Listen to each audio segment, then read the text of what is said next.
اور اپنے دل پہ لکھ کے بھی لے جائیے گا. یہ علماء جو بیٹھے نا یہ نیازوں سے روکتے نہیں ہیں. ارے انہوں نے نیاز کرانے کے لیے تو باضابطہ زندگی پر دلیلیں دی ہیں. جو لوگ نیازوں کو ناجائز و حرام کہہ رہے تھے، صلاۃ و سلام کو ناجائز و حرام کہہ رہے تھے، کئی لوگوں نے کہا مجھ سے حضرت ہم سلام نہیں پڑھتے. میں نے کہا تمہارے لیے سلام ہے بھی نہیں، سلام تمہارے لیے نہیں ہے، سلام ایمان والوں کے لیے ہے. قرآن پڑھ کے تو دیکھو قرآن میں لکھا کیا ہے، یا ایھا الذین آمنوا صلوا علیہ وسلموا تسلیما. میرے محبوب پر سلام وہ بھیجیں جو ایمان والے ہیں. جو ایمان والے نہیں ہے سلام ان کے لیے ہے ہی نہیں. ان کے لیے تو حکم یہ ہے پہلے کلمہ پڑھو، پہلے ایمان والے بنو، پہلے دین والے بنو، پہلے محمد عربی کے غلام بنو. ایمان پہلے ہے، سلام بعد میں ہے. سلام تو ان کے لیے ہے جو محمد عربی کے غلام ہے. یہ تو اپنی اپنی قسمت کی بات ہے. کوئی ایک بار کے لیے راضی نہیں ہوتا ہے اور کوئی تو یہ کہتا ہے 10-20 ہزار بار نہیں. مصطفیٰ جان رحمت پہ لاکھوں سلام، شمع بزم ہدایت پہ لاکھوں سلام، شہر یار ارم تاجدار حرم نوبہار شفاعت پہ لاکھوں سلام. اور بات صرف لاکھوں پہ نہیں رکتی ہے. غلاموں کا انداز تو یہ ہوتا ہے کعبے کے بدر و دجا تم پہ کروڑوں درود، طیبہ کے شمس و ضحا تم پہ کروڑوں درود. اور کوئی غیب کیا تم سے چھپا ہو بھلا، جب نہ خدا ہی چھپا تم پہ کروڑوں درود. علماء نیازوں سے روکتے نہیں ہیں. ہمارے یہاں غلط فہمی پھیل جاتی ہے، ذرا سا علماء سمجھانے کی کوشش کرتے ہیں، غلط فہمی پھیل جاتی ہے. تھوڑی سی آواز اور دیجیے گا بھائی اگر گنجائش ہو تو. غلط فہمی پھیل جاتی ہے. ارے صاحب مولانا صاحب ایسے لگ رہے ہیں کچھ معاملہ کمزور ہے، نیاز کے لیے منع کر رہے ہیں. کوئی عالم الحمدللہ سنیوں کا کوئی عالم نیاز کے لیے روکتا نہیں ہے. ہم نے تو جو لوگ نیازوں کو ناجائز و حرام کہہ رہے تھے، ہم نے نیازوں کو بچانے کے لیے مناظرے کیے ہیں. یہ ہماری تاریخ ہے، دلیلیں ہم نے دی ہیں، یہ ہماری تاریخ ہے، میدان میں ہم آئے ہیں، یہ ہماری تاریخ ہے. مگر جوانوں یاد رکھو ہر کام آپ کی مرضی اور خواہش کے مطابق نہیں چلے گا. ہمارے علماء آج بھی یہی کہتے ہیں نماز پہلے ہے نیاز بعد میں ہے. اور نیاز اسی کی قابل قبول ہے جو پہلے سجدہ کرے گا، جو پہلے عبادت کرے گا، جو مسجد میں جائے گا، جو اللہ کو راضی کرے گا، جو 5 وقت کی نماز پڑھے گا. اس لیے کہ نماز کا درجہ پہلے ہے، نیاز کا درجہ بعد میں ہے. یہ بات سمجھنی پڑے گی آپ کو. اور یہ بات اگر آپ نہیں سمجھیں گے تو یاد رکھنا بہت سارے 60 سال 70 سال کے بزرگ آج ہمارے یہاں ہیں جن کے پاس صرف ایک جملہ ہے، ایک جملہ اور وہ جملہ صرف تمنا کا جملہ ہے. کاش کہ جب پیروں میں جان تھی تو نماز پڑھ لیتے، کاش جب جسم میں جان تھی تو نماز پڑھ لیتے، کاش جب اٹھنے بیٹھنے میں ہمیں تکلیف نہیں ہوتی تھی تو نماز پڑھ لیتے، کاش کہ جب ہمیں تکلیف نہ تھی نماز پڑھ لیتے. زندگی اور جوانی کے دن گزار دیے اللہ کی نافرمانی میں، کاش کہ نماز پڑھ لیتے، کاش کہ ہم رب کو راضی کر لیتے، کاش کہ ہم سجدہ کر لیتے، کاش کہ خدا کی بارگاہ میں چلے جاتے، کاش کہ ہم نے جوانی کو گناہوں میں نہ گزارا ہوتا. مگر یاد رکھو یہ جو جملہ تمہاری زبانوں پر ہے 60 70 80 سال کی عمر میں کاش، اب یہ کاش کوئی فائدہ دینے والا نہیں ہے. اس لیے میں جوانوں سے کہتا ہوں جوانوں یہ مسجدیں چندہ کر کر کے 10 سال 20 سال میں بنائی جاتی ہے. سنگ مرمر بھی مسجد میں ہے، سنگ مرمر کے علاوہ دنیا کی ہر نعمت اور ساری چیزوں سے مسجدوں کو مزین کر دیا ہے. مگر افسوس گاؤں دیہاتوں کے علاقے میں کتنی بار فجر کی نماز میں دیکھا جاتا ہے حالت یہ ہوتی ہے مسجد کا امام اذان پڑھنے کے بعد انتظار میں ہے کاش کہ 2 لوگ آ جائیں تو جماعت کے ساتھ نماز ہو جائے. مگر گاؤں دیہات کے علاقے میں کتنی بار ایسا ہوتا ہے کہ 2 لوگ بھی فجر کی نماز میں محلے کے مسجد میں موجود نہیں ہوتے ہیں کہ جماعت کے ساتھ نماز ادا نہ کی جا سکے. اللہ اکبر. آپ اندازہ لگائیے، سوچ رہے ہیں جس محلے کی مسجد ویران ہو وہاں کی قوم کبھی خوش نہیں رہ سکتی، جس علاقے کی مسجد ویران ہو وہاں رحمتوں کا نزول نہیں ہو سکتا، جس علاقے کی مسجد میں نماز پڑھنے والے نمازی نہ آئے وہاں کبھی اللہ کی رحمتوں کا نزول وصول نہ ہوگا. یاد رکھنا کل قیامت کے دن جواب دینا پڑے گا اللہ کی بارگاہ میں. یہ سانسیں تمہیں کس نے دی ہے؟ میرے رب نے عطا کی ہے. جوانی کس نے دی ہے؟ رب نے عطا کی ہے. سینے میں دھڑکتا ہوا دل تمہیں کس نے دیا ہے؟ میرے رب نے عطا فرمایا ہے. دولت کس نے دی ہے؟ میرے رب نے عطا فرمائی ہے. مالداری کس نے دی ہے؟ میرے رب نے عطا فرمائی ہے. تمہیں شان اور شوکت کس نے دی ہے؟ میرے رب نے عطا فرمائی ہے. یاد رکھنا میری قوم کے غیرت مند جوانوں، یاد رکھنا خدا دینا جانتا ہے تو دے کے واپس لینا بھی جانتا ہے. خدا دینا جانتا ہے، دے کے واپس لینا جانتا ہے. وہ مالک یوم الدین ہے. وہ جہاں رحمان و رحیم ہے وہاں قہار و جبار بھی ہے. ڈرتے رہو کہ کہیں پکڑ نہ لیا جائے. ڈرتے رہو کہ کہیں گرفت نہ کی جائے. ڈرتے رہو کہ کہیں تمہیں آزمائش میں ڈال نہ دیا جائے. ڈرتے رہو کہ عذاب نازل نہ ہو جائے. ڈرتے رہو کہ کہیں مصیبت زدہ نہ ہو. ڈرتے رہو کہ کسی بیماری میں مبتلا نہ کر دیا جائے. ڈرتے رہو کہ زندگی میں کوئی ایسا گناہ نہ کرو کہ جس کی بنیاد پر تم اللہ کی بارگاہ میں جو ہے ایسا کوئی قدم نہ اٹھا لو جس کی بنیاد پر تمہاری دنیا اور آخرت تباہ و برباد ہو جائے. نہیں میرے عزیزو، ہم جلسے اس لیے کرتے ہیں تاکہ ہم ذرا سا جو سستی اور کاہلی آ گئی ہے ہم اس سستی اور کاہلی کو دور کریں اور اپنی پیشانی جھکائیں اللہ کی بارگاہ میں جا کے.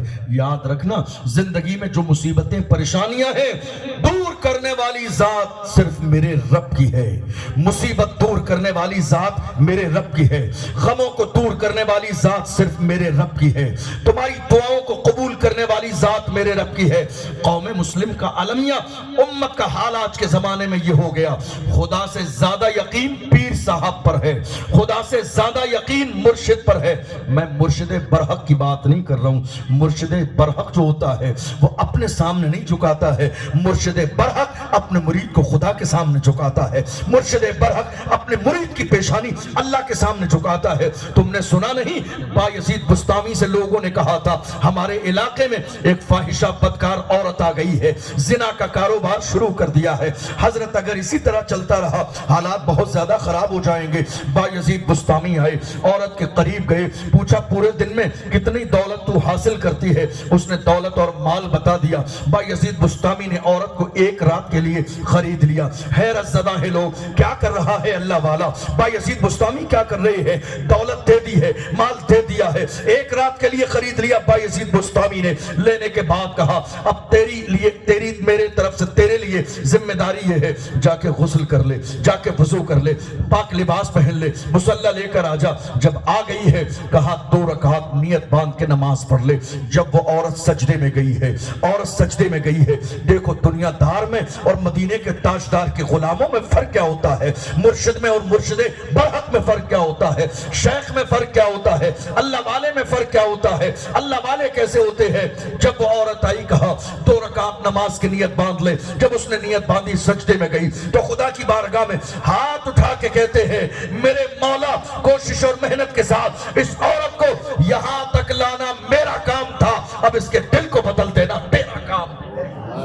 یہاں تک اسے لانا میرا کام تھا، اب اس کے دل کو بدل دینا تیرا کام ہے. اے اللہ سجدے پر حق ہوتا ہے، وہ کسی بھی انسان کو اپنے قدموں میں نہیں جھکاتا ہے، بلکہ مرشد وہی بابرکت ہوتا ہے ہم جس کی نسبت جڑنے کے بعد نمازی بن جائیں. بے نمازی ہو تو نمازی بن جائیں، گنہگار ہو تو گناہ چھوڑ دیں. آج حال کیا ہو گیا؟ قوم کا حال یہ ہے اللہ سے زیادہ، یہ جملہ بہت بڑا جملہ ہے جو میں عرض کرنے لگا ہوں، لوگ اللہ سے زیادہ اپنے مرشد کو ماننے لگے، اور وہ مرشد جس کے نہ دین کا پتہ، نہ اسلام کا پتہ، نہ بزرگوں کی شرائط کا پتہ، نہ پیر کی شرطیں جس کے اندر پائی جاتی ہیں. یاد رکھو میرے عزیزو، تمہیں پیدا کرنے والی ذات بھی رب کی ہے، روزی دینے والی ذات بھی رب کی ہے، تمہاری پریشانیوں کو دور کرنے والی ذات بھی رب کی ہے. اس لیے کسی ایرے غیرے کے چکر میں پڑنے کی ضرورت نہیں ہے. تم مدینے والے مصطفیٰ کے غلام ہو. محمد عربی نے تمہیں کسی اینگل سے کبھی تنہا نہیں چھوڑا ہے. قرآن کا اعلان ہے وَلَا رَطْبٍ وَلَا يَابِسٍ إِلَّا فِي كِتَابٍ مُبِينٍ. کوئی چیز ایسی نہیں ہے جو قرآن میں بیان نہ کی گئی ہو، ہر چیز کا ذکر قرآن میں موجود ہے. کسی چیز پر عمل کرنے سے پہلے کسی عالم کے پاس جا کے بیٹھو، پتہ کرو اس کے بارے میں شریعت کا حکم کیا ہے. کوئی ایسی چیز نہیں ہے جو تمہیں قرآن میں نہ ملے، جو رسول اللہ کی زندگی میں نہ ملے۔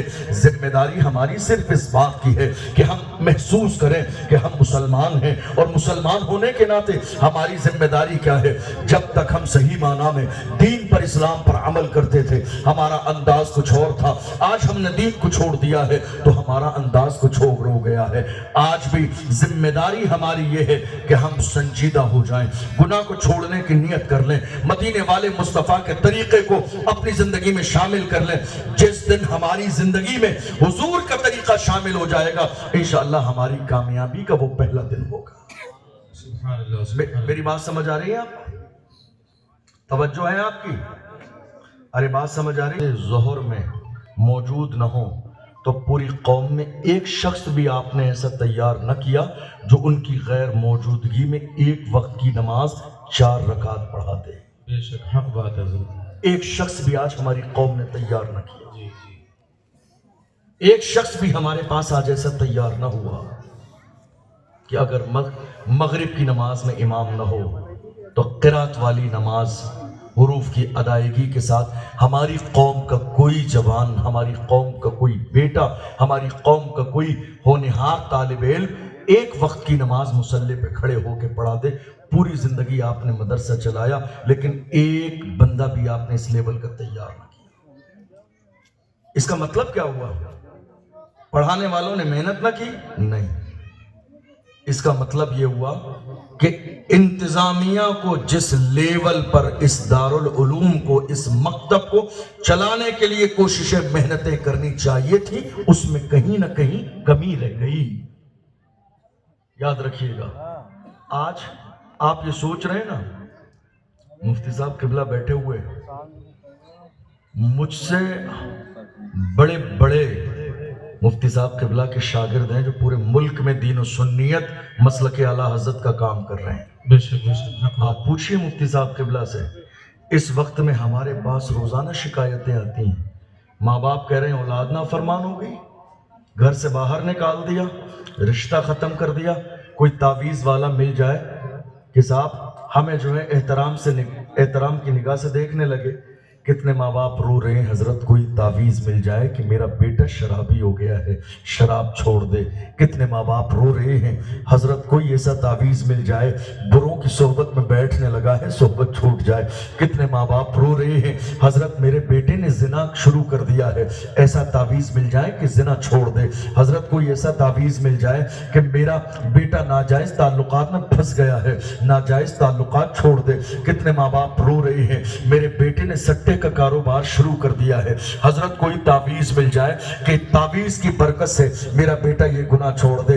میں کہنا چاہتا ہوں، اے میری قوم کے غیرت مند لوگوں، تعویذوں سے گناہ نہیں چھوٹتے ہیں، گناہ تربیت سے چھوٹتے ہیں۔ تم نے کاش تربیت کی ہوتی بچپن کے زمانے میں، تب تمہاری اولاد کو تعویذوں کی ضرورت نہ پڑتی، تعویذوں سے گناہ چھوڑ دیں گے۔ نہیں میرے عزیز، بچپن کے زمانے میں جب ان کا دل کورے کاغذ کی طرح سفید تھا، آج کہ تم نے اس دل پر محمد عربی کا لایا ہوا دین لکھ دیا ہوتا تو تمہارے بیٹے گناہوں کی طرف نہ جاتے، شراب و شباب کی طرف نہ جاتے، گناہ کی طرف نہ جاتے، زنا کی طرف نہ جاتے۔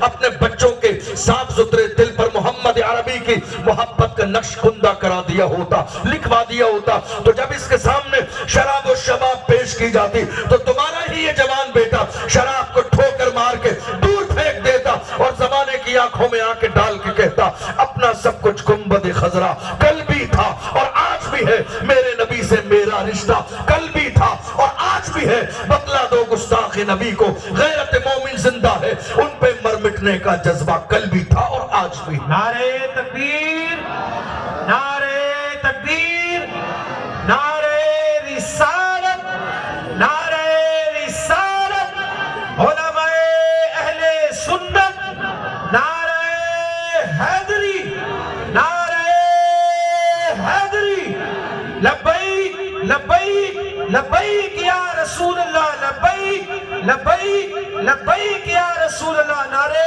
تکبیر۔ تعویذوں سے گناہ نہیں چھوٹتے ہیں۔ ہاں ہمارے بہت سارے اللہ والے ہیں، باعمل شخصیات ہیں، اگر وہ نگاہ کرم ڈال دیں، توجہ کی نگاہ، نگاہ ولی میں وہ تاثیر دیکھی، بدلتی ہزاروں کی تقدیر دیکھی۔ اگر کوئی اس لیول کا اللہ والا مل جاتا ہے تو واقعی دل کی دنیا بدل جاتی ہے۔ لیکن ایسے لوگ آج کے زمانے میں پائے بہت کم جاتے ہیں، اور ہوتے ہیں تو وہ اپنے آپ کو چھپاتے ہیں، اخباروں میں چھپاتے نہیں ہیں۔ یہ تو دنیا داروں کا کام ہے، اپنے آپ کو اخباروں میں چھپانا۔ آج لڑائی کس بات کی ہے؟ لڑائی اسی بات کی تو ہے، اخبار میں میرا نام نہیں آیا، ممبر پہ نظامت کرنے والے نے میرا نام نہیں لیا، میرے نام کے ڈنکے نہیں بج رہے ہیں، میرا حال اس طرح کا ہو گیا۔ لڑائی اسی بات کی ہے، اختلاف اسی بات کا ہے۔ اس لیے میرے عزیزو، بدلو اپنے انداز کو۔ چاہتے ہو کہ قوم ترقی کرے، بدلو اپنے مزاج کو۔ اگر چاہتے ہو کہ قوم ترقی کرے، یہ سارے گناہ موجودہ دور میں آج کے زمانے میں صرف اس لیے ہو رہے ہیں کہ ہماری اولاد دین سے دور ہے، ہمارا گھر اسلام سے دور ہے، ہماری نسل محمد عربی کے لائے ہوئے دین سے دور ہو گئی ہے۔ یاد رکھیے گا، آپ چاہتے ہیں، دنیا کا کون سا باپ ہے جو یہ نہ چاہتا ہو کہ میرے گھر میں 11ویں شریف کی نیاز ہو، اور نیاز کے اندر باضابطہ مکمل بلند آواز کے ساتھ تلاوت قرآن کے ساتھ فاتحہ پڑھی جائے؟ دنیا کا کون سا باپ ایسا ہے جو یہ نہ چاہتا ہو کہ فاتحہ پڑھنے والا میرا بیٹا ہو؟ کون نہیں چاہتا یہ بات؟ ذرا بتائیے مجھے۔ سب چاہتے ہیں؟ سب یہ چاہتے ہیں کہ میرے گھر میں نیاز ہو تو فاتحہ پڑھنے والا میرا بیٹا ہو۔ میں بہت پریکٹیکل بات صرف آپ کے ذہن کے مطابق کروں گا، آپ کو سمجھ میں آئے۔ کون یہ نہیں چاہتا ہے کہ جب باپ بیمار پڑا ہو تو یاسین پڑھنے کے لیے کسی باہر سے حافظ جی کو تلاش نہ کرنا پڑے، میرا اپنا بیٹا سرحانے بیٹھ کر یاسین کی تلاوت کرے؟ کون ایسا نہیں چاہتا ہے؟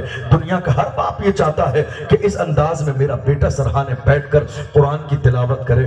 دنیا کا کون باپ ایسا نہیں چاہتا ہے جب میں مر جاؤں تو غسل دینے والا کوئی کرائے پر بندہ باہر سے نہ بلایا جائے؟ بلکہ دنیا کا ہر باپ یہ چاہتا ہے کہ جب میری نماز جنازہ کا وقت آئے، غسل دینے کا وقت آئے، تو غسل دینے والا کوئی باہر کا کرایہ دار نہ ہو، بلکہ غسل دینے والا میرا اپنا سگا بیٹا ہو۔ دنیا کا کون باپ یہ تمنا نہیں کرتا ہے کہ کفن پہنانے والا میرا اپنا بیٹا ہو؟ کون باپ یہ نہیں چاہتا ہے کہ جب میرا جنازہ نگاہوں کے سامنے ہو، زمانہ دیکھ رہا ہو، ایسے عالم میں جنازے کی نماز پڑھانے والا کوئی غیر نہ ہو، میرا بیٹا ہو؟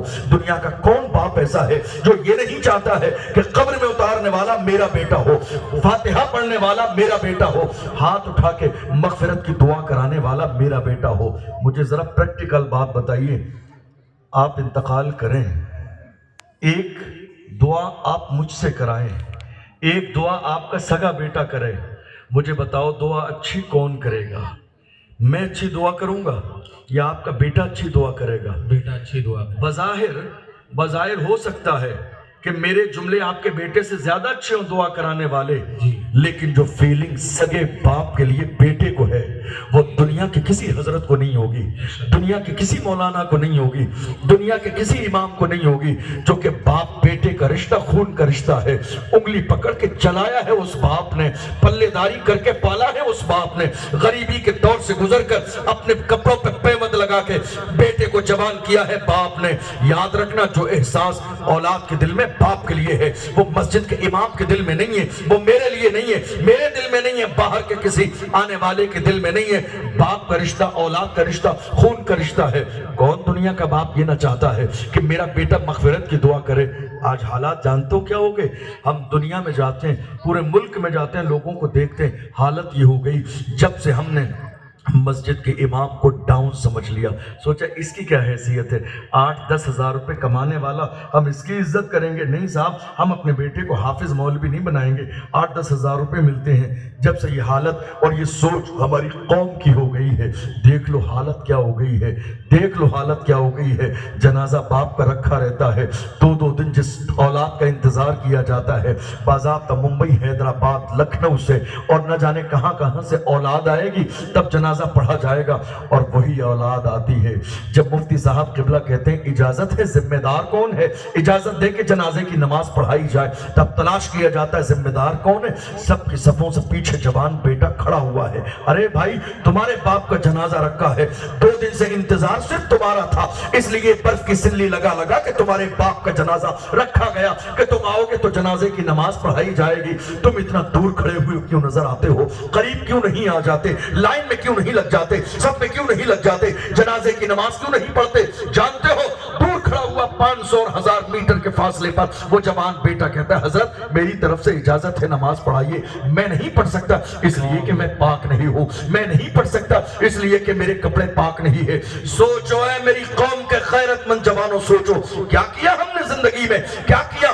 جوانی ہمارے لیے ہے, باپ کی دولت ہمارے لیے ہے, پراپرٹی ہمارے لیے ہے, کھیت کھلیان ہمارے لیے ہے, یہ بینک بیلنس ہمارے لیے ہے, کوٹھی ہمارے لیے ہے, یہ سارا کاروبار بزنس ہمارے لیے ہے. مگر اس کے باوجود بھی ساری چیزیں لینے کے بعد ایک وقت جب آتا ہے باپ کے لیے ہاتھ اٹھا کے مغفرت کی دعا کرنے کا, اولاد وہ بھی نہ کر سکے, اس سے زیادہ افسوسناک صورتحال کیا ہو سکتی ہے؟ لیکن یاد رکھنا اس کا ذمہ دار کون ہے؟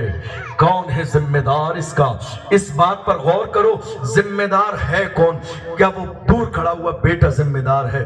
میں اس بیٹے کو ذمہ دار نہیں کہتا, میں اس بیٹے کو ذمہ دار اس لیے نہیں کہتا کہ جس نے اپنے بیٹے کو 4-5 سال کی عمر سے کالج میں ڈالا, 6 بجے صبح اٹھا کے سردی میں دسمبر کی لے کے گیا, اسکول پہنچایا.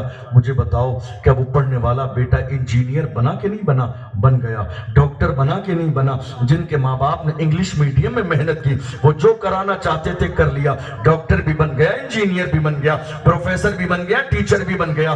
جب 5-4 سال کا بچہ ماں باپ محنت کریں تو ڈاکٹر انجینئر بن سکتا ہے. اگر بچپن کے زمانے میں ماں باپ محنت کریں تو جنازے کی نماز یاد کیوں نہیں کر سکتا ہے؟ وضو کا طریقہ یاد کیوں نہیں کر سکتا ہے؟ غسل کا طریقہ معلوم کیوں نہیں کر سکتا ہے؟ لا الہ الا اللہ کی صدا اسے یاد کیوں نہیں ہو سکتی ہے؟ فاتحہ پڑھنے کا طریقہ کیوں نہیں آ سکتا ہے؟ دراصل بات یہ ہے ہم نے قرآن کی تعلیم کو ہلکا سمجھ لیا, ہم نے دین کی تعلیم کو ہلکا سمجھ لیا. ہم نے یہ سوچ لیا دنیا کی ڈگری لے کر آئے گا تو مال ملے گا, دنیا کی ڈگری لے کر آئے گا تو اس کو بہت بڑی نوکری ملے گی, دنیا ہماری بہتر ہو جائے گی. مگر یاد رکھو محمد عربی کے غلام صرف دنیا کی زندگی کو بہتر کرنے کی لالچ میں نہیں رہتے ہیں. ان کا مزاج یہ ہوتا ہے دنیا یہ سفر ہے, گزر ہی جانا ہے. سچ بات تو یہ ہے کہ زندگی مرنے کے بعد کی بہتر ہو جائے, زندگی مرنے کے بعد کی اتنی اچھی ہو جائے کہ قیامت کے میدان میں مصطفیٰ جان رحمت کے ہاتھوں سے جام کوثر ملے, مصطفیٰ جان رحمت نگاہ کرم فرمائے, اللہ ہمارے لیے جنت کے دروازے کھولتے. ایک مومن کی شان یہی ہوتی ہے, محمد عربی کے غلاموں کی شان یہ ہوتی ہے وہ اپنے آپ کو تیار دنیا کے لیے سجاتے نہیں ہیں, دنیا کے لیے سنوارتے نہیں ہیں. دیکھو بلال حبشی کی زندگی دیکھو, پوری زندگی اس حال میں گزاری ہے. جسم پر دیکھو لباس پرانا ہے, جسم پر دیکھو پھٹا پرانا لباس پہن رہے ہیں, ٹاٹ کے کپڑے پہن رہے ہیں بلال حبشی. لیکن دنیا سے جانے کا وقت قریب آیا, روح نکلنے والی ہے.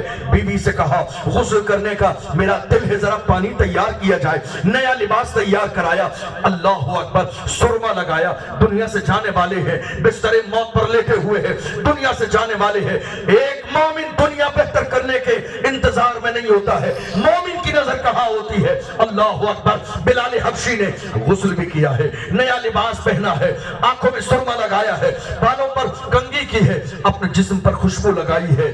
بیوی مسکرا کے کہتی ہے اس حال میں آپ کو کہاں جانا ہے؟ آپ بستر پہ لیٹے ہیں, اتنے بیمار ہیں, دنیا کہہ رہی ہے آپ دنیا سے جانے والے ہیں. پھر یہ غسل کیسا ہے, یہ نیا لباس کیسا ہے؟ جس بلال حبشی نے پیٹ سے پتھر باندھے مگر نئے لباس کی کبھی خواہش نہ کی, جس بلال حبشی نے زندگی میں ہمیشہ صبر کیا مگر کبھی اس چیز کی خواہش نہ کی کہ دنیا کے نئے لباس مل جائیں, مگر آج بستر موت پر ہے تو نئے لباس کی تمنا کی ہے. دیکھو مومن کی شان کیا ہوتی ہے. جب بیوی نے کہا کہاں جانا ہے, تب بلال حبشی نے کہا آج میری موت آنے والی ہے, میں تیار اس لیے ہو رہا ہوں کہ قبر میں یار کا دیدار ہونے والا ہے, قبر میں مصطفیٰ کی زیارت ہونے والی ہے, قبر میں یار کا دیدار ہونے والا ہے. اور جب محبوب و محب ایک دوسرے سے ملتے ہیں تو اس انداز میں نہیں ملتے ہیں. تیاری میرے لیے نہیں ہے, تیاری دنیا کے لیے نہیں ہے, یہ تیاری محمد عربی کے استقبال کے لیے ہے. محمد عربی کے غلاموں کا انداز یہی ہوتا ہے, زمین میلی نہیں ہوتی, زمن میلا نہیں ہوتا, محمد کے غلاموں کا کفن میلا نہیں ہوتا. نعرہ تکبیر, نعرہ رسالت, نعرہ رسالت, مسلک اعلی حضرت, مسلک اعلی حضرت, علماء اہل سنت, علماء اہل سنت. نعرہ تکبیر, نعرہ رسالت. اب کرنا کیا ہے آپ کو؟ کرنا یہ ہے کہ سنجیدہ ہو جائیں اور صرف دنیا کو بہتر بنانے کی فکر میں نہ رہیں، کوشش کریں کہ ہماری آخرت بہتر ہو جائے۔ دنیا کی یہ زندگی 4 دن کی ہے۔ کسی سمجھدار نے کہا تھا، آگاہ اپنی موت سے کوئی بشر نہیں، سامان 100 برس کا ہے، پل کی خبر نہیں۔ کہیں ایسا نہ ہو تم بلڈنگیں بنانے میں لگے رہو اور موت تمہارے پیچھے گھوم رہی ہو، تم دنیا جمع کرنے میں لگے رہو، موت تمہارے پیچھے گھوم رہی ہو۔ اللہ کے رسول کا فرمان ہے، میرے آقا ارشاد فرماتے ہیں، اب دنیا سجن المؤمن و جنت الکافر، دنیا مومن کے لیے قید خانہ ہے۔ قید خانہ کیسا ہوتا ہے؟ قید خانہ جیل کیسی ہوتی ہے؟ جہاں نہ اپنی مرضی کا کھانا ملتا ہے، جہاں نہ اپنی مرضی کا پانی ملتا ہے، نہ جہاں اپنی مرضی کا لنچ اور ڈنر ملتا ہے، نہ اپنی مرضی سے سوتے اور جاگتے ہیں، قانون بنے ہوئے ہیں، کسی اور کی مرضی چل رہی ہے۔ میرے آقا نے یہی فرمایا، اے لوگو، اگر دنیا کی زندگی رب کی مرضی سے گزارو گے تو مرنے کے بعد کی زندگی تم اپنی مرضی سے گزارو گے، اور دنیا کی زندگی تم اپنی مرضی سے گزارو گے، مرنے کے بعد کی زندگی تم رب کے حکم سے گزارو گے۔ یاد رکھو، فیصلہ تمہارے اختیار میں ہے، تم کیا چاہتے ہو۔ اگر رب کی مرضی سے زندگی گزارو گے تو اللہ جنت کی نعمتوں میں تمہیں مالا مال کر دے گا۔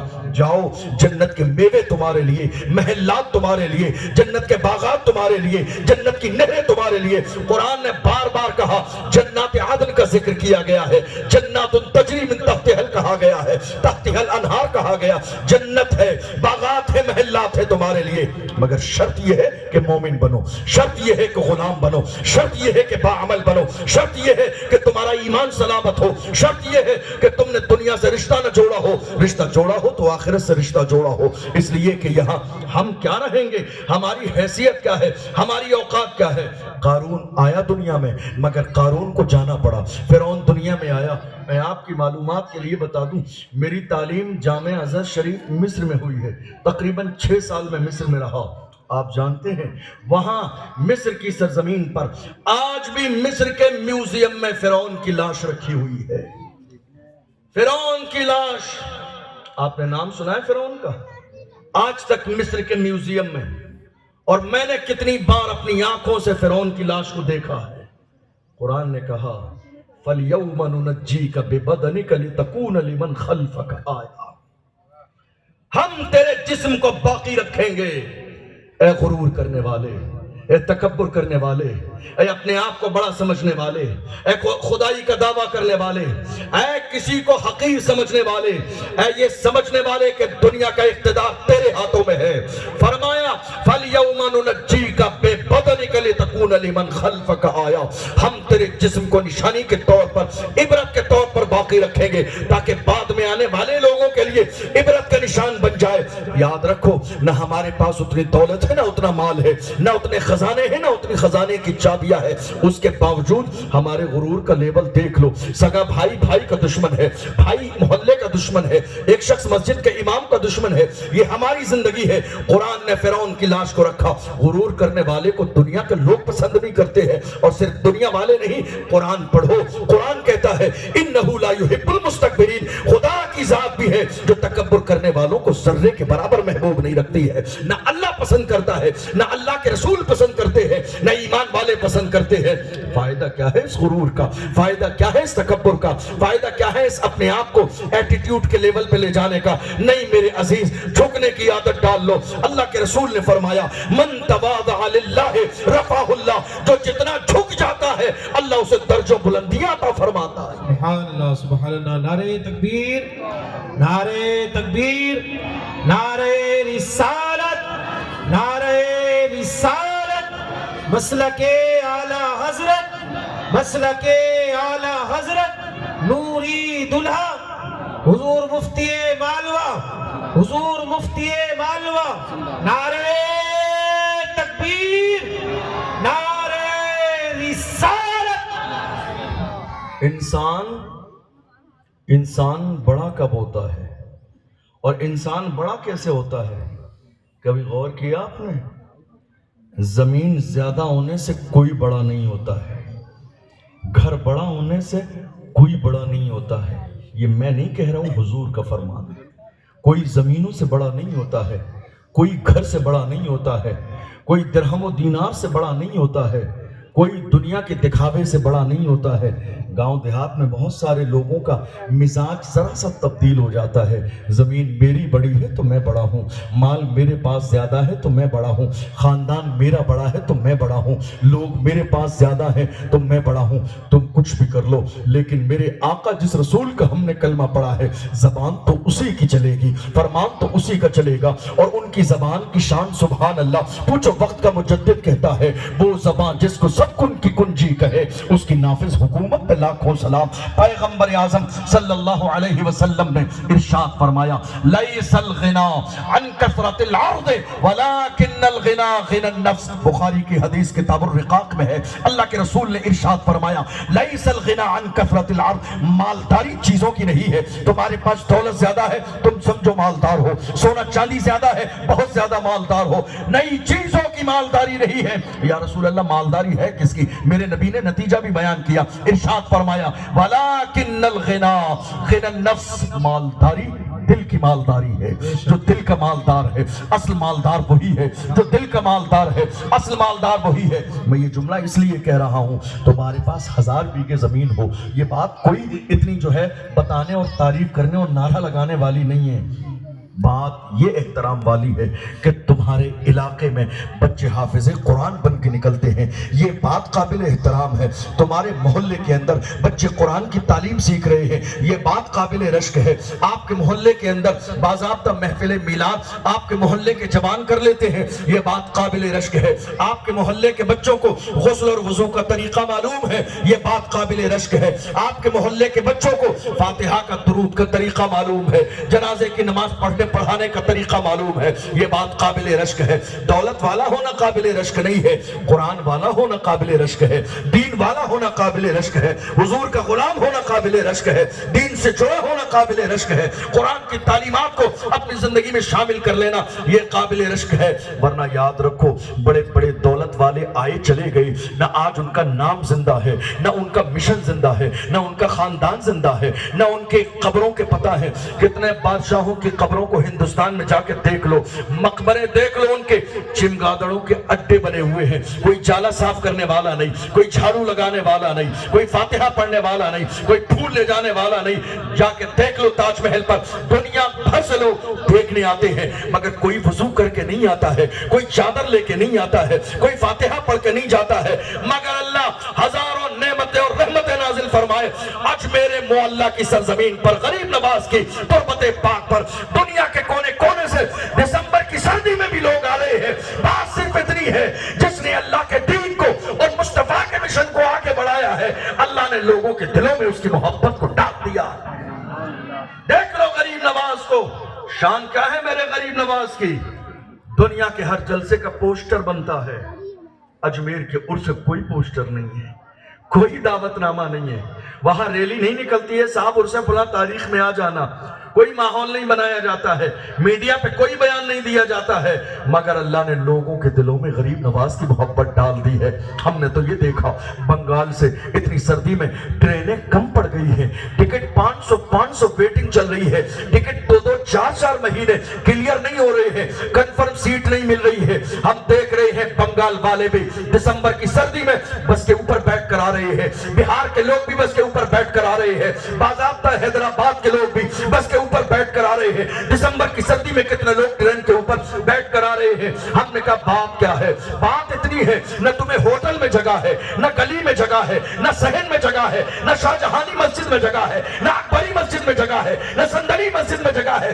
اللہ یہ کیسی دیوانگی ہے؟ پلیٹ فارم پر لیٹے ہیں بستر بچھا کے، کیوں آئے ہیں؟ کس کے لیے آئے ہیں؟ دیوانوں نے کہا تھا۔ بات اتنی ہے، جب رجب کا مہینہ شروع ہو جاتا ہے ہمارا دل کسی کام میں لگتا ہی نہیں ہے، دل یہی کرتا ہے جا کے اجمیر جاؤ اور غریب نواز کی چوکھٹ پہ جا کے کہو خواجہ ہند وہ دربار ہے اعلیٰ تیرا، کبھی محروم نہیں مانگنے والا تیرا۔ نعرہ رسالت، نعرہ رسالت، خواجہ کا ہندوستان، نعرہ تکبیر، نعرہ رسالت، سبحان اللہ سبحان اللہ۔ جو اللہ کے دین کو آگے بڑھاتا ہے اللہ اس کی محبت لوگوں کے دلوں میں ڈال دیتا ہے کوئی قبر ایسی کسی نیتا کی جہاں اتنے پھول چڑھتے ہوں؟ ہے کوئی کسی نیتا کی، کسی بادشاہ کی قبر ایسی جہاں دنیا عقیدت کے ساتھ، اور ہم ہی نہیں، وہ غریب نواز جن کی بارگاہ میں اورنگزیب عالمگیر آئے تو جھاڑو سے نہیں، اس بارگاہ کو اپنے داڑھی کے بالوں سے صاف کیا۔ لوگوں نے کہا حضور جھاڑو نہیں ہے کیا؟ جھاڑو نہیں ہے صفائی کے لیے؟ فرمایا تم کیا جانو، بادشاہ ہی بادشاہ کا مقام جانتا ہے، سلطان ہی سلطان کا مقام جانتا ہے کہ سلطان کی شان کیا ہوتی ہے، ایک بادشاہ ہی بادشاہ کے مقام کو کیا جانتا ہے۔ اللہ اکبر۔ غریب نواز کو اللہ نے کتنا بڑا مقام دیا۔ جس زمانے میں غریب نواز ہندوستان کی سرزمین پر آئے، تمام شہروں سے ہوتے ہوئے جب اجمیر کے پہاڑی علاقے میں داخل ہوئے، اس زمانے میں شہاب الدین غوری کا لشکر باضابطہ پرتھوی راج چوہان سے ہار کر بھاگا ہوا تھا، چلا گیا تھا، شکست ہو گئی تھی۔ ایک شخص مل گیا، اسی لشکر سے بچھڑا ہوا سلطان شہاب الدین غوری کا لشکر چلا گیا۔ جب وہ ایک شخص بچھڑا ہوا شہاب الدین غوری کے لشکر کا، ملا غریب نواز کو، چھوٹی سی جماعت ہے، کہا کون لوگوں کیوں آئے ہو؟ غریب نواز نے مسکرا کے کہا محمد عربی کے مشن کو لے کر آئے ہیں، جہاں رہیں گے سجدہ اللہ ہی کو کریں گے اور دنیا والوں سے سجدہ اللہ ہی کو کرائیں گے، اس لیے کہ اللہ والا وہی ہوتا ہے جو دنیا کے اپنے قدموں میں نہیں، دنیا کو اللہ کے سامنے جھکاتا ہے۔ اللہ اکبر۔ حال یہ ہے، اس نے کہا تمہیں معلوم نہیں ہے، تم جس سرزمین پر جا رہے ہو، تمہارا سامنا ایک ظالم حکمران سے ہے، ظالم حکومت سے ہے، تم کیا وہاں ٹھہر سکو گے اجمیر کی سرزمین پر؟ تمہیں پتا ہے پرتھوی راج چوہان جیسا ظالم حاکم بیٹا ہے، جس کے سامنے شہاب الدین غوری جیسا نہ ٹک سکا، اس کا لشکر نہ ٹک سکا۔ جاؤ واپس چلے جاؤ، تمہاری کیا حیثیت ہے اس کے سامنے ٹک جاؤ۔ اللہ اکبر۔ دیکھو اللہ والے کیسے ہوتے ہیں، دین کا کام کرنے والے کیسے ہوتے ہیں۔ شہاب الدین غوری کا لشکر نہ ٹک سکا، تم کیا ٹکو گے؟ غریب نواز نے مسکرا کے ارشاد فرمایا وہ شہاب الدین تھا، میں معین الدین ہوں، وہ شہاب الدین تھا، میں معین الدین ہوں۔ شہاب الدین کی شان اور ہے، معین الدین کی شان اور ہے، شہاب الدین کا مقام اور ہے، معین الدین کا مقام اور ہے۔ شہاب الدین آیا تھا، معین الدین کو بھیجا گیا ہے، اور بھیجنے والی ذات محمد عربی کی ہے، جو اللہ کے دین کے لیے اپنے گھروں سے نکلتے ہیں۔ قرآن نے کیا کہا؟ ان تنصروا اللہ ینصرکم ویثبت اقدامکم۔ اے لوگو اگر تم اللہ کے دین کی مدد کرو گے تو اللہ تمہاری مدد کرے گا اور تمہارے قدموں کو ثابت قدمی عطا فرما دے گا، دنیا ہلانے کی کوشش کرے گی۔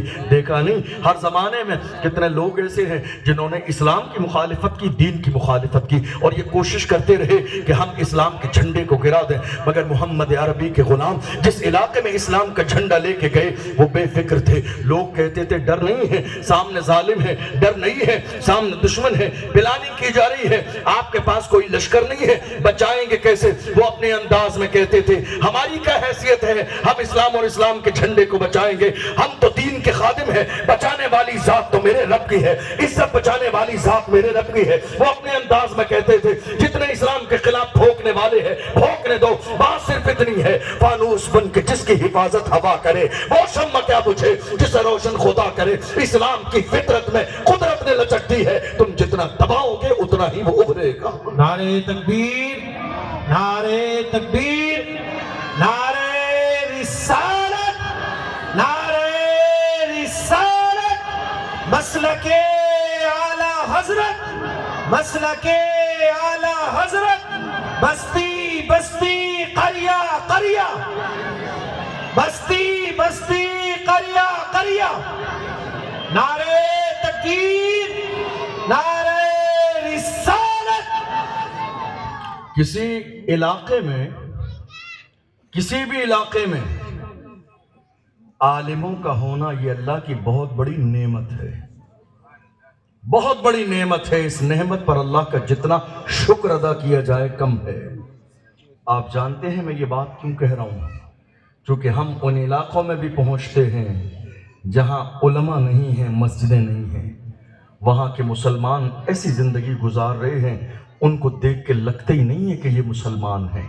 ان کے رہن سہن کو دیکھ کے یہ لگتا ہی نہیں ہے کہ یہ مسلمان ہیں، ان کی بول چال کو دیکھ کے ایسا لگتا ہی نہیں ہے کہ یہ مسلمان ہیں۔ یہ ہمارے سروں پر عمامے سلامت ہیں، یہ ان علماء کی دین ہے۔ ہمارے چہروں پہ داڑھیاں سلامت ہیں، یہ ان علماء کی دین ہے۔ ہم لا الہ الا اللہ کی صدا لگا رہے ہیں، یہ علماء کی دین ہے۔ ہمارے علاقوں میں نمازیں اور نیازیں ہو رہی ہے، یہ علماء کی دین ہے۔ ہمارے گھروں میں ہماری بیٹیاں پردہ کر رہی ہے، یہ علماء کی دین ہے۔ ہمارے بچوں کو باضابطہ یہ احساس ہے کہ ہم محمد عربی کے غلام ہیں، تو یہ علماء کی دین ہے۔ اس لیے میں جہاں جاتا ہوں قوم کے سامنے ہاتھ جوڑ کے کہتا ہوں، خدا را زندگی میں کچھ بھی ہو جائے مگر یہ قسم کھا لینا ہم جب تک زندہ رہیں گے نہ کسی عالم کی مخالفت کریں گے، نہ اس کی غیبت کریں گے، نہ اس کی برائی کریں گے، اس لیے کہ تمہیں دور رہ کر یہ پتہ نہ چلے گا ایک عالم کیسا ہوتا ہے۔ تم کبھی مسجد کے حجرے میں نہ گئے، تمہیں کیا پتا ہے کہ مسجد کا امام زندگی کیسے گزارتا ہے۔ تم کسی عالم کے پاس جا کے نہ بیٹھے،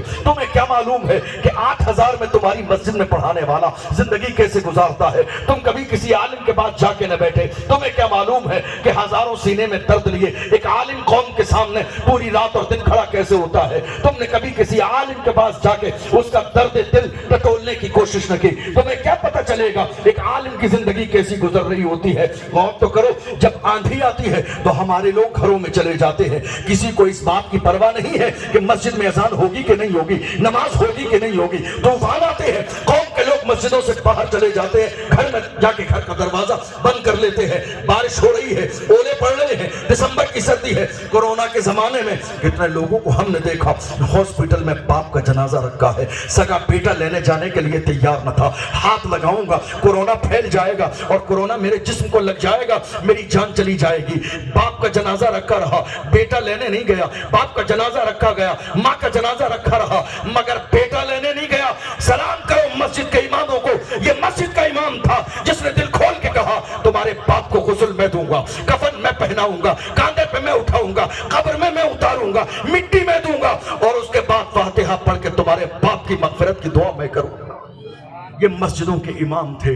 برائی کرنے سے پہلے ہمارے بزرگوں نے فرمایا جب تمہیں دنیا میں کسی کی خامی نظر آئے تو اس کی خوبیوں کو یاد کرو، اس کی خوبیوں کو یاد کرو، وہ خوبیاں خامی پر غالب آ جائیں گی اور تم برائی نہ کر سکو گے، تمہاری زبان نہ کھلے گی۔ کسی کی کوئی خامی نظر آئے تو خامی کو اگنور کر کے، خامی کو، اس غلطی کو نظر انداز کر کے خوبیوں والا دور یاد کرو کہ اس نے تمہارے لیے کیا کیا ہے۔ تم نے دیکھا نہیں کورونا کے زمانے میں بھائی بھائی سے ہاتھ ملانے کے لیے راضی نہیں، شوہر بیوی کے پاس جانے کے لیے راضی نہیں، ڈر سب کو اپنی جان کا ہے، کورونا پھیل جائے گا، مگر اللہ اکبر یہ مسجد کا امام تھا۔ تو مجھے بتاؤ تقریباً 2.5 سے 3 سال کے زمانے تک مکمل کورونا کا دور چلتا رہا، اس زمانے میں لوگ اپنے گھروں میں رہے۔ مجھے بتاؤ دنیا کے کسی مسجد میں ایسا ہوا کہ اذان وقت پر نہ پڑھی گئی ہو، جماعت وقت پر نہ ہوئی ہو، نماز تراویح وقت پر نہ ہوئی ہو، عید کی نماز وقت پر نہ ہوئی ہو؟ کیا بات ہے! یہ کون لوگ ہیں جنہیں اپنی جان کی پرواہ نہیں ہے؟ کیا مسجد کے امام کا باپ نہیں ہے؟ کیا مسجد کے امام کی ماں نہیں ہے؟ کیا اس کی بیوی نہیں ہے؟ کیا اس کے بچے نہیں ہیں؟ سب ہیں، مگر پھر بھی مسجد کا امام اللہ اکبر اپنے سینے میں محمد عربی کے دین کی محبت لیے نہ جان کی پرواہ کرتا ہے نہ خاندان کی پرواہ کرتا ہے۔ اس کی پرواہ اس بات کی ہوتی ہے کہ مسجدیں ویران نہ ہو جائیں۔ ہم عوام کی طرح نہیں ہے، عوام جو چاہے کرتی رہے، مگر ہم تو یہی کہیں گے اگرچہ بت ہے جماعت کی آستینوں میں، مجھے ہے حکم اذان لا الہ الا اللہ۔ دنیا برا کہتی رہے مگر اذان ہوتی رہے گی، دنیا گالی دیتی رہے نماز ہوتی رہے گی، دنیا شان میں گستاخی کرتی رہے۔ ایک مسجد کا امام ماں کی طرح ہوتا ہے، جس طرح اولاد پوری زندگی ماں کو ستاتی ہے مگر ماں کبھی بد دعا نہیں دیتی ہے، یہی حال مسجد کے امام کا بھی ہے۔ محلے میں 10 لوگ برائی کرنے والے ہیں، گالی دینے والے ہیں، مگر رات کے 2 بجے بھی آ کے مسجد کے امام سے کہتے ہیں حضرت بیٹی کے پیٹ میں درد ہے، گھر چل کے بیٹی کے لیے دم کر دو۔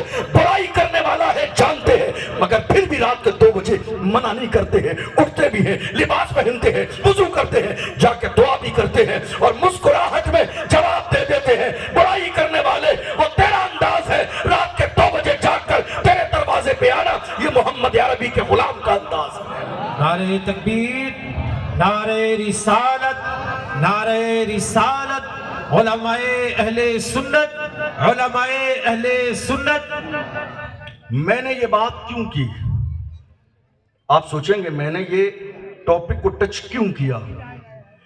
میں نے علماء کا ذکر اپنی تقریر میں اس لیے کیا کہ آج ہمارے جوان جو دین سے دور ہو گئے ہیں، اس کی وجہ یہی ہے کہ انہوں نے علماء سے دوری بنا لی ہے۔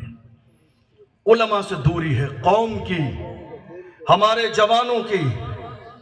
آپ کو معلوم ہے کتنے جوان آج ہمارے سوشل میڈیا کے ذریعے مرزا کا بیان سن سن کے، انجینئر مرزا کا بیان سن سن کے بدعقیدہ ہو گئے؟